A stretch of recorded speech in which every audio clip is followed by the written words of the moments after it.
When we review high-end cameras, one of the things that we most frequently get asked for by our readers is for more sample images taken of subjects in the kind of environments for which the camera was designed. This often means scenarios like sports, action and wildlife, the sort of subjects that require experience and expertise that we might not have in-house and might also struggle to find on our doorstep in Seattle. That's why, when Canon sent us the new EOS 7D Mark II, we wanted to get it into the hands of a working professional photographer to better understand the camera's potential and how well it meets their needs.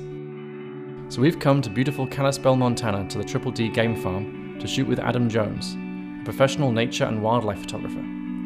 Over the next 2 days, I'll be shooting alongside Adam in a number of different scenarios. We'll learn a bit about him and his work, review some of the images we capture, and find out more about how the 7D Mark II performs.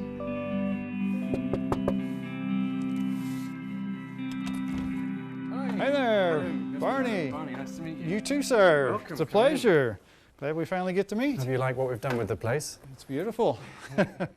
Adam Jones has been a working pro photographer for over 30 years, specializing in nature and wildlife. As well as visiting almost every state in the US in search of images, he travels extensively around the world, leading his own photography tours and workshops. Adam's award-winning images have been widely featured in magazines, books, stock collections, on posters, calendars, and in national advertising campaigns. Adam currently resides in Crestwood, Kentucky, and in his spare time he enjoys tango dancing.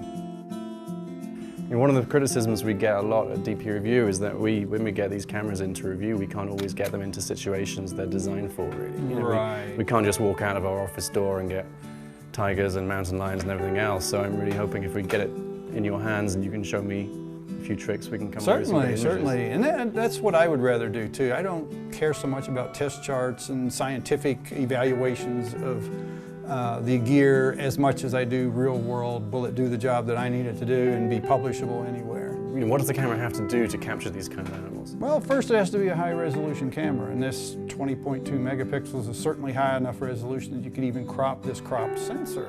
The EOS 7D Mark II is Canon's flagship APS-C format DSLR. At its heart is a 20.2 megapixel CMOS sensor, which features dual pixel AF for focusing in live view and movie modes. It also has an all-new 65-point phase detection autofocus system. As part of this overhauled phase detection AF system, the 7D Mark II features an AF area mode selector control on the rear of the camera, just above the control dial. This allows you to toggle quickly between the camera's various AF area modes. The camera is powered by a dual DIGIC 6 processor, which is capable of handling 10 20 megapixel frames every second with AF tracking. The 7D Mark II offers the same intelligent tracking and recognition mode introduced in the EOS 1DX, which uses color information from the RGB sensor to identify and track subjects in conjunction with the AF system. The EOS 7D Mark II builds on its predecessor's video specifications nicely, offering 60p Full HD capture and various other refinements. These include a genuine 24p option and control over the speed of servo AF. So is there anything we should and shouldn't do? Are there any rules for the next couple of days? I wouldn't look distressed or feeble around a wolf. We started out before first light the next morning and met up with Jay, owner of the Triple D Game Farm. Jay was born and raised in Kalispell and has been running the farm for the last 20 years. We're going west of Kalispell. We will be filming today mountain lions, and then maybe we'll get to a couple tundra wolves as well.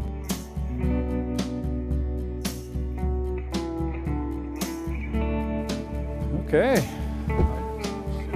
The lens all set up the way I want it. The image stabilizer turned on, the AF on, stabilizer in mode 2 so that I can follow and pan with my subject matter. Relatively low light at this point. So it's just a general starting point. We'll see what we get when we actually get on location.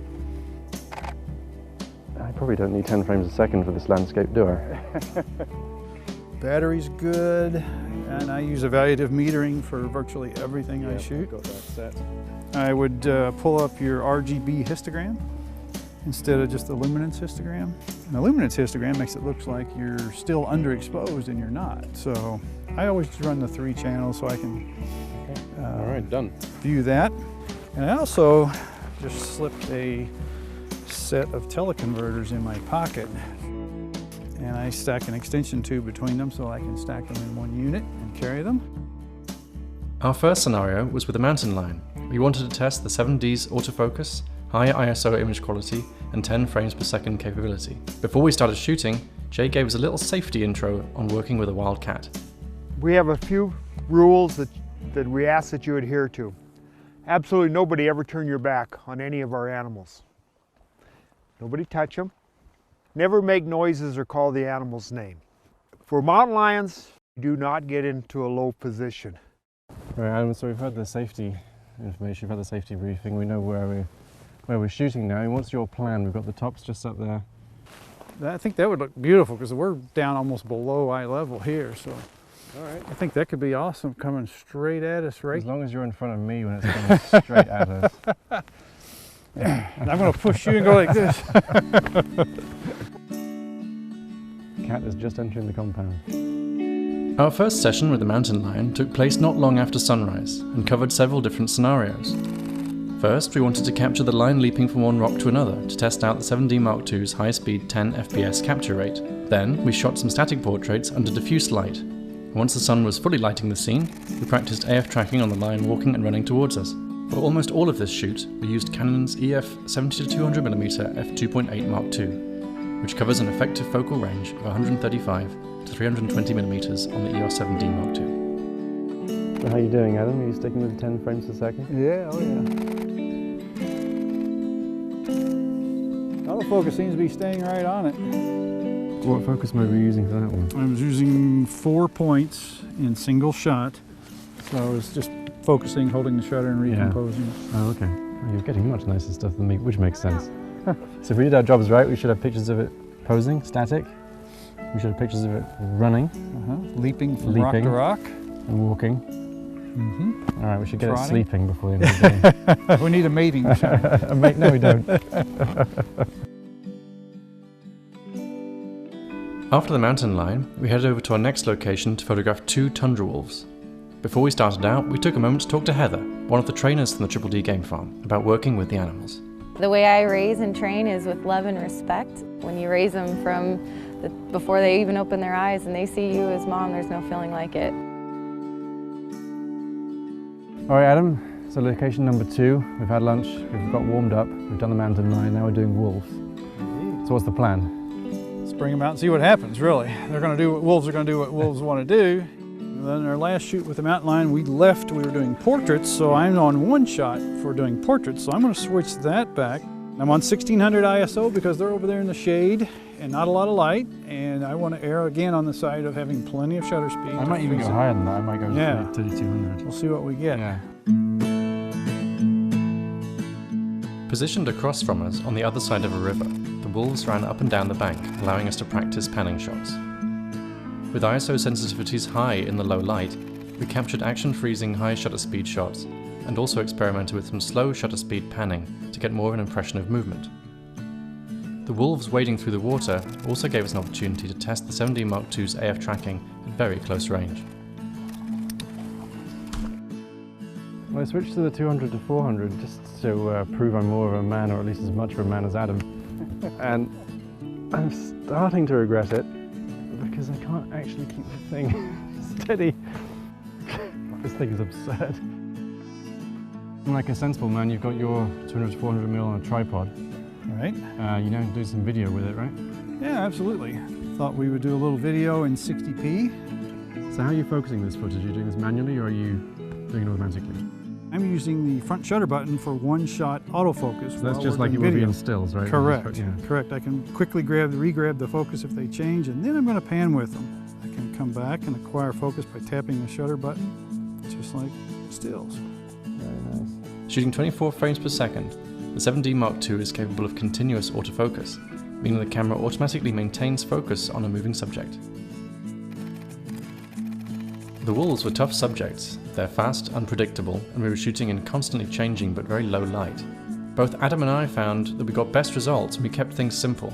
Single point or single group AF modes, keeping the animals in more or less the same position in the frame with a relatively wide view. The cluttered forest background presented a real challenge to the 7D Mark II's AF system, but manually selecting the AF area helped a lot. I think we need to explore the new feature of the intervalometer on this 7D Mark II. So we borrowed a dolly from the film crew. Indeed. We've got it set up on a ball head so we can get it level and composed the way we want. And with the camera here, we're going to set up to take a shot every 3 seconds. We want about 10 seconds of video, so that'll be 240 frames. The camera's going to slowly track up here over the course of, I guess, about 15 minutes, something like that? Yeah, 15 minutes over the span, and it'll add a little dynamic motion on this fence as it pans upward. Well, the clouds are beautiful, so this is hopefully this is going to turn out really well. All right, well, let's get started. Okay. Intervalometers are great for making time-lapse videos, and having this feature built into the 7D Mark II saves you buying an expensive plug-in accessory. With the 7D2's intervalometer feature, you can set the camera to take a series of still images at whatever rate you choose for as long as you want. All right, Adam, so it's the end of the day. It's been a long day. What do we get? Hey, we started off with mountain lions this morning, progressed to wolves. We did a little time lapse using the intervalometer on the camera today, so we've done quite a bit. No, I had a really good time. I think the hardest bit for me was was thinking about depth of field much more than I ever normally do. Right. I go straight to wide apertures normally. So the best advice you gave me was to stop down. We can have high shutter speed and some depth of field to cover any mistakes we might make. Yeah, that's fun. We were so lucky with the weather today too. It's been amazing. It's been beautiful. I'll take this any day.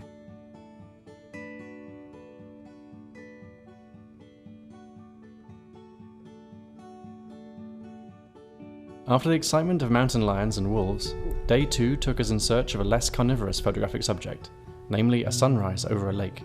The animal shoots had given us plenty of opportunity to try out the 7D2's fast frame rates and AF tracking.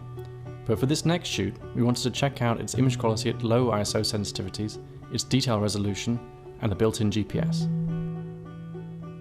It's early in the morning, sunrise is about half an hour away, we're at Tally Lake. What are we doing with the camera? Yeah, we're going to take the 7D out. We're going to shoot some pre-dawn sunrises, early morning stuff, slow light, and going to do some multiple exposures, auto exposure bracketing. See what the camera can do. All right. So you're shooting from head-ish height, is that just for comfort? Yeah, pretty much. I'm just going to use that deck or whatever that is in the water as an anchor point, focal point in the foreground. Now I'm going to shoot this at f/16 because I got something up close and I obviously want the distant light as well. I'm going to set up my auto bracketing. So that's just to make sure you've got the right exposure somewhere in the range. That's correct. I'm going to shoot 5 images here. And we'll turn on the 2-second delay. So it's going to bang off 5 shots. Okay. Bracketing full stop increments, but look at our sky out here. Bracketing shutter speed, not aperture. That's correct. Staying at 16. I'm in aperture priority. f/16.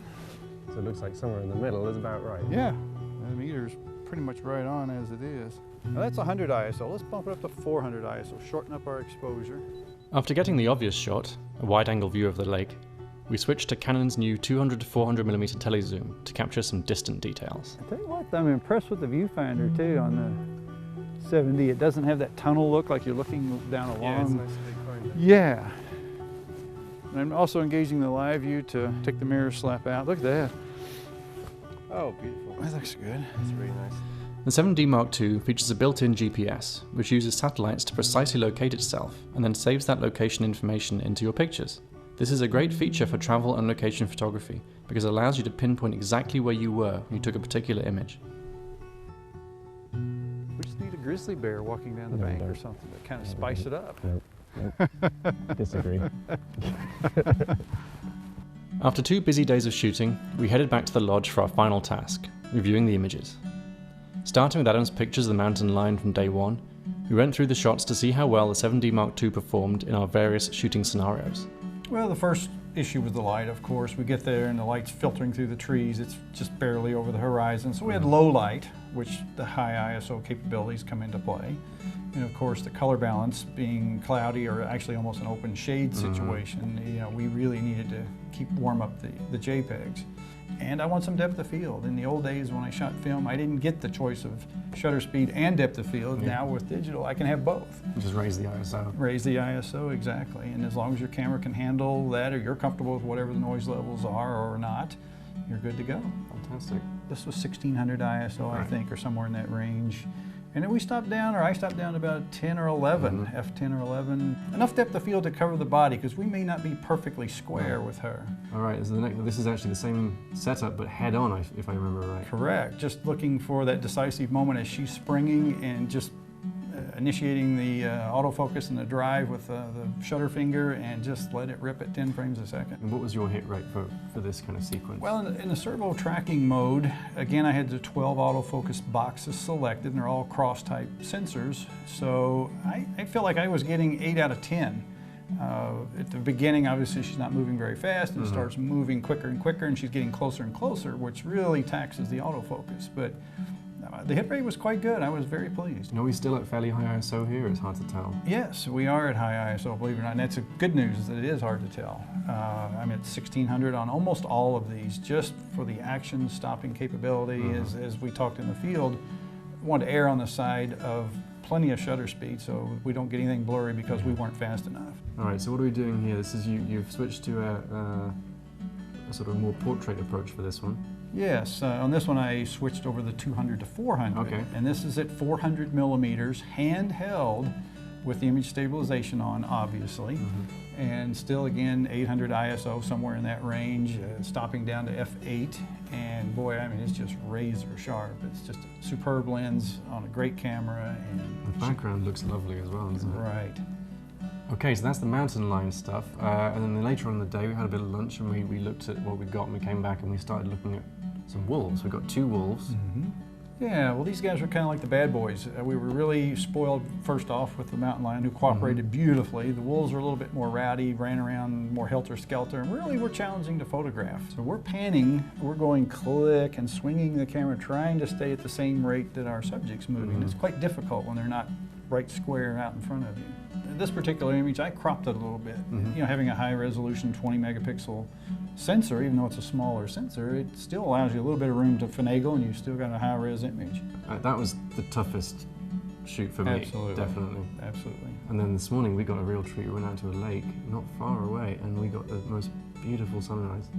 All right, so you're on a tripod here because the light really was very low. I mean, what sort of aperture were you working at? Believe it or not, even in this really low light, I'm on f16. What sort of shutter speed? This was multiple seconds, 2, 3, 4 seconds, somewhere in that range, so it's quite dark. All right, so I know you were shooting a lot of these pictures to be manually composited into HDR image, but we also played around with the cameras in camera HDR mode, which layers together automatically a sequence of shots taken over, I think, a 1 or 2 or 3 EV span. Correct. And we got some interesting results out of it. I mean, it's not everyone's cup of tea, but for a shot like this, it actually worked quite well. It's not perfect. I think I could do better doing it manually, but you know, if you're not into that, not big on post-processing, it's an option for you. And the beauty of it is that it maintains your 3 raw shots that you took over, on, and under, and then it outputs you a JPEG as your finished product. You can still use the raw files if you need to when you get home. And the sun's up at this point. The sun's just coming up, and he's just kissing the top of the tree. Right. And that's at probably 400 millimeters on a 1.6 crop. So that's pulling in the distant landscape. I encourage everyone to try telephoto landscapes. I mean, you're overlooking some of the obvious. Well, if you've got the reach, you may as well use it. Absolutely. We actually set this accidentally to ISO 16,000. Right, not 1600, but 16,000. And that does not look half bad, does it? No, I mean, there's some grain in the out-of-focus smooth areas, but with modern processing today, that's easily removable. I know you're more of a stills guy than a video guy, but you have shot some video with the camera. I mean, how did you get on? I think the video quality is tremendous. Again, I'm not a videographer, and I do it in a very Bush League video, but I've enjoyed what I've done with it. Because we were playing with the focusing yesterday, the focusing in the video mode, and that was keeping up pretty well, I thought, with the wolves. Yeah, that's a major advancement. So Adam, I mean, we both had a couple of really busy days. We've done a lot of shooting. We've done animals, multiple species. We did the sunrise this morning. You've used the camera now a lot, and what are your main takeaways, your main impressions of using it? Well, in all honesty, I've only used the original 7D very early on and was a little disappointed in the high ISO. Anything above 400 ISO I was not thrilled with, to be perfectly honest. This one goes way beyond that, I think. The layout of the controls is very, very similar to my 5D Mark III, which is my primary everything camera, really. This gives me the added extension of the 1.6, which is not always for wildlife or birds or something like that. I did landscapes 2 weeks ago where I was shooting at 400 millimeters with a 1.6 crop on top of that, and pulling out these nice abstracts out of some mountain scenes. 100 ISO, I could shoot anything with this, landscape-wise, and be perfectly happy with the resolution and noise on it. I mean, for my main takeaway of using it is that there's a lot more camera here than I necessarily need every time I take it out. Right. But every time I felt like my hit rate was dropping, if I experimented with a little bit with the modes, especially the AF modes, there was almost always one there which got a better hit rate for me and got better shots. I think I just need to learn how to use the camera. Yeah, they're all very customizable, so it takes a while, and there's, like I say, there's a lot of capability here, and it's up to us as photographers to get it out of there. All right, well, I think we're almost done. The only thing I want to do now is just make some prints and see how they look when they're actually printed out. Yeah, let's do it. With the image review complete, we printed out some pictures on our Canon printer and headed back to the Triple D game ranch to say our goodbyes. Oh, I tell you what, this means a lot to our crew to see some of the results. Thank you so much. Over 2 days, and after thousands of images with the Canon EOS 7D Mark II, the camera proved itself to be a very refined product, both ergonomically and in terms of its feature set. I've shot my fair share of wildlife and sports, but I'm certainly no expert. After a bit of experimentation with the 7D2 settings and some good advice from Adam, I came home with some images that I'm genuinely proud of. During our shoot, if I felt like my hit rate was dropping, changing the AF mode, raising the ISO and shutter speed, or tweaking a couple of custom functions almost always delivered more in-focus shots. This kind of versatility in such a comparatively affordable DSLR is great. But the 7D Mark II isn't just a camera for action and fast-moving subjects. We got great results from its built-in intervalometer too, when we wanted to create a time-lapse of the stunning sunrise.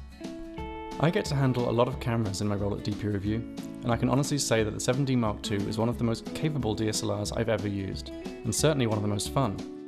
It's complex, you will need to spend some time with the manual to get everything set up how you want it, but after a bit of trial and error, if my experience is anything to go by, it won't disappoint. We were only in Montana for 3 days, but the scenery and the people made me eager to return.